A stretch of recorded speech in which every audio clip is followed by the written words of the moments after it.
Olá! Gravo esse vídeo hoje para falar um pouquinho sobre características de liderança do século XXI. Na verdade, um conjunto de pesquisas que eu fiz, empíricas, com alunos, clientes, etc., conversando sobre o que eles almejavam, o que eles consideravam que o líder do século XXI tinha que ter em termos de habilidade, competências, etc. Me baseei um pouquinho também no Fórum Econômico Mundial, que tem pesquisas muito interessantes a respeito do tema, e outras pesquisas correlatas que me ajudaram também a chegar num modelo que eu carinhosamente apelidei de TECLAR. O que é o modelo TECLAR? Na verdade, são um conjunto de letras, né? T-E-C-L-A-R, que cada uma corresponde a uma característica desse líder do século XXI de uma maneira macro. Então a gente começa pelo T do TECLAR, que está relacionado à gestão do tempo, time management em inglês. A gestão do tempo é uma coisa tão importante, mas tão importante, ainda mais nos dias de hoje. Estamos gravando isso aqui em novembro de 2020, em plena pandemia, né? Talvez entrando numa segunda onda de pandemia. E a preocupação número um que a gente tem que ter é como ter um tempo, né, para a gente com muito valor. Quer dizer, agregar valor para a gente mesmo e para os outros à nossa volta. E para isso você tem que aprender a selecionar as coisas que você deve fazer, que você não deve fazer, as coisas que são urgentes, as coisas que são importantes.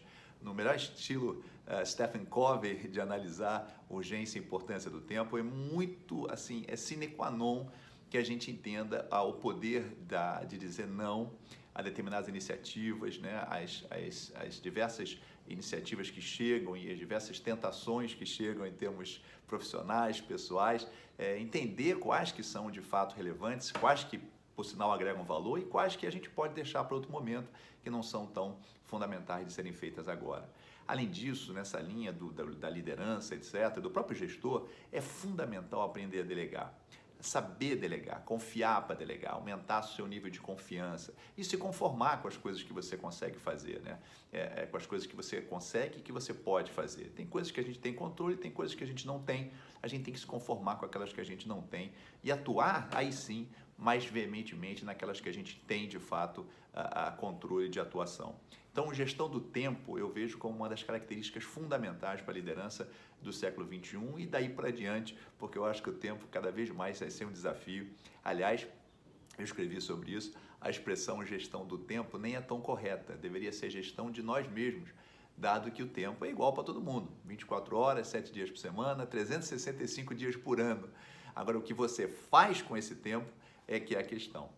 O segundo item é inteligência emocional, ou emotional intelligence, é o E do TECLAR.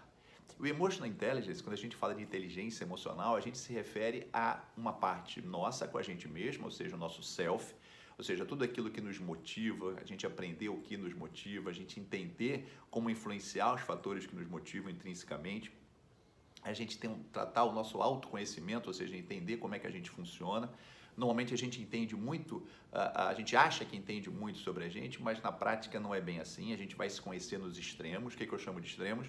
Situações muito positivas ou situações muito negativas que a gente acaba se conhecendo melhor, a reação que a gente tem, etc. Além disso, se autorregular. Na medida que você se conhece, na medida que você entende como é que você funciona, né? Que você convive bem com você mesmo, e acredite, tem gente que não convive bem consigo mesmo, a pandemia foi um exemplo disso, muita gente acabou tendo que conviver consigo, ou seja, trabalhar em casa sozinho, ou ficar em casa mais tempo sozinho, e isso acaba sendo um fardo para muitas pessoas. Quando a gente se entende melhor, a gente entende nossas emoções e começa a monitorar isso, o nosso comportamento também tende a mudar para um comportamento mais funcional, para um comportamento mais adequado às situações que a vida demanda. Então, estamos falando de autoconhecimento, automotivação e autorregulação.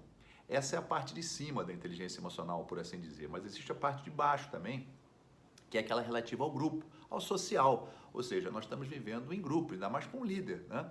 Ou seja, essa pessoa tem que ter um mínimo de empatia, essa pessoa tem que trabalhar essa empatia, se colocar no lugar do outro de forma que o outro se sinta acolhido. Essa pessoa tem que ter uma capacidade de comunicação, entenda escutar além de falar, né? Às vezes é muito mais importante escutar do que falar, 2 ouvidos e uma boca, não é à toa.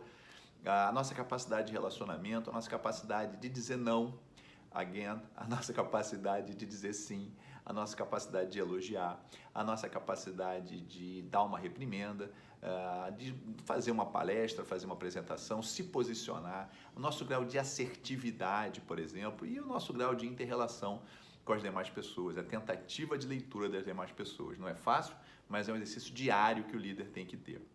Bom, depois da inteligência emocional, tem a parte C do modelo Teclar, a letra C, que é de criatividade, ou creativity em inglês.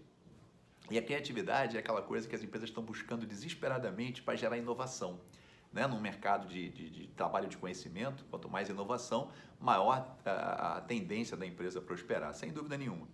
A inovação começa pela criatividade e a diferença é que criatividade é uma coisa muito bacana, desejável, um ambiente criativo é muito gostoso, né, de trabalhar, mas isso não significa inovação em si. A inovação só vai se dar, né, quando de fato essa ideia criativa gerar valor para essa organização. Agora, para que tudo isso aconteça, o ambiente tem que ser propício a esse tipo de ação. Ou seja, não pode ser um ambiente, por exemplo, intolerante a erros, intolerante a riscos, né? Quer dizer, para uma inovação acontecer, quantas ideias foram descartadas, quantas tentativas foram feitas, quantas experimentações foram realizadas antes da inovação de fato surgir, de fato gerar valor, de fato agregar. Então não é tão trivial assim, né? Ou seja, o ambiente, a cultura tem que propiciar a criatividade, a não punição ao erro, né? Ou seja, o ambiente tem que favorecer que floresça essa ideia, essa inspiração, por assim dizer. Isso influencia demais nas pessoas, nos colaboradores. A liderança tem papel decisivo nessa condição. Depois tem o L do Teclar, que é learnability. Eu chamei de learnability no sentido de a gente aprender,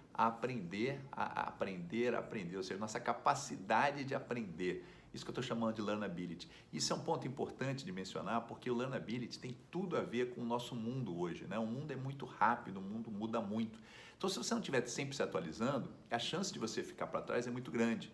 Eu não estou dizendo que isso é fácil, eu não estou dizendo que isso é trivial, muito pelo contrário, mas é uma tentativa que eu acho que a gente tem que ter, que é honrosa, porque é gostoso aprender, é gostoso estar sempre estudando, é gostoso conhecer, inclusive coisas novas. O que eu chamo de coisas novas? Coisas que fujam da sua zona de conforto.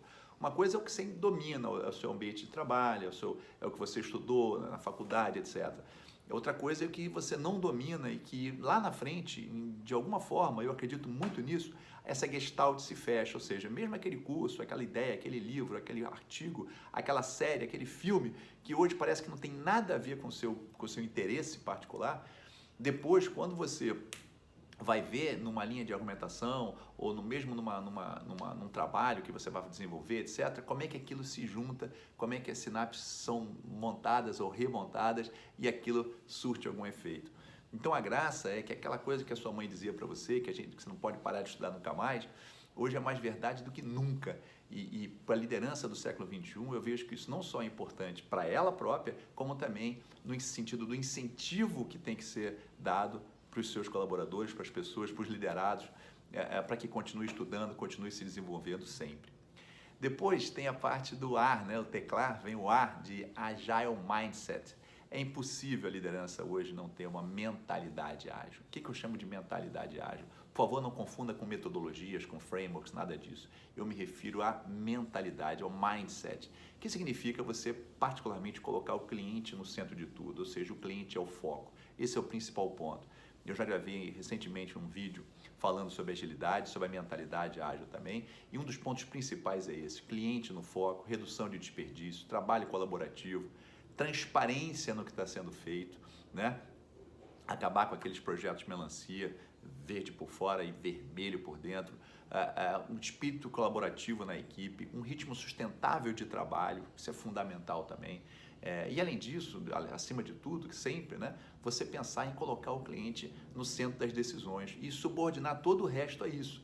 Isso é um ponto muito importante de falar, né? É claro que a gente fala de transparência, inspeção, adaptação, experimentação, ou seja, todo esse clima que envolve a agilidade, a mentalidade ágil, que sem dúvida nenhuma entendo como fundamental para as empresas, para as organizações desse nosso século, porque o mundo muda muito, então não dá para você ficar só naquele ritmo de vamos planejar, planejamos aqui esse tempo e depois seguimos um plano, porque isso vai mudar e é certo que vai mudar, como diz o livro lá, né, o homem planeja e Deus ri, porque é mais ou menos isso, quer dizer, você vai ter que se adaptar sempre. Então é importante que a gente tenha essa mentalidade ágil incutida não só na liderança, como em todo o grupo de liderados, né, da organização, na medida que isso vai crescendo, tomando corpo, tomando vulto e alterando a própria cultura, eventualmente, da empresa como um todo. Por último, do modelo Teclar, vem o R de resiliência, resilience em inglês, que na verdade fala da questão, da característica talvez que tenha sido mais testada durante a pandemia, que é a nossa capacidade resiliente, ou seja, nossa capacidade de estar nos adaptando às situações e voltando ao estado original. Você sabe que a resiliência é aquela característica física que você aplica uma força no corpo e o corpo depois ele acaba voltando ao estado original, mais ou menos como era antes, e a gente também volta mais ou menos como era antes. O líder tem que ter essa capacidade pode ser catalisada de várias formas, você pode desenvolver isso. Aliás, tudo que eu falei do modelo Teclar pode e deve ser desenvolvido na pessoa, é possível de ser desenvolvido, isso é muito bom de falar, muito bom de saber, mas particularmente a resiliência se desenvolve, sabe como? Suporte social, apoio, né? A estrutura de enfrentamento das situações, ela é muito reforçada quando a gente tem um apoio social, desde aquele amiguinho lá do colégio até os amigos mais próximos agora na idade adulta, de trabalho, faculdade, enfim, outros tipos de contato que você possa ter, mas que sejam amigos de verdade. Além disso, a resiliência é muito ajudada pelo bom humor, exatamente o bom humor. Não é rir, não é ser palhaço, mas ter uma atitude otimista em relação às situações que se apresentam, ter uma atitude de se auto sacanear, por assim dizer, ou seja, fazer graça consigo mesmo. Isso é muito útil também, ajuda bastante na construção e na manutenção da resiliência, além de outros quesitos. Se quiser saber mais, também conversa comigo, manda mensagem, manda aí um e-mail, tá tudo na descrição. Espero que tenha sido útil comentar um pouquinho sobre o modelo Teclar. Espero que gostem, espero que seja útil para vocês na empresa, na vida, e até a próxima gravação. Forte abraço a todos.